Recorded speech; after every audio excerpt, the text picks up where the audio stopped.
You will quickly learn how to find hidden locked chats on WhatsApp. Let's just get right into it. First, tap on your WhatsApp application. As your WhatsApp application opens, the next step is to drag down. Alright, just place your finger on the screen and then drag down. It will show you the locked chat section. So let me do it. You can see I have dragged down and you can see locked chats and archived. Alright, so I will tap on locked chats. Place my face ID and you can see this is my locked chat.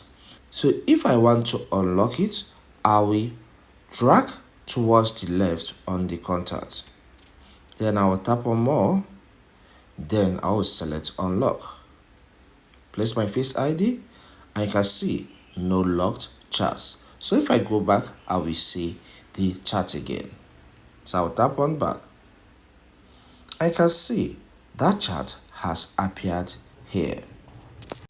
If this content helps, consider subscribing, hit the like button, and leave a comment. All right? Here we cover a lot on information technology.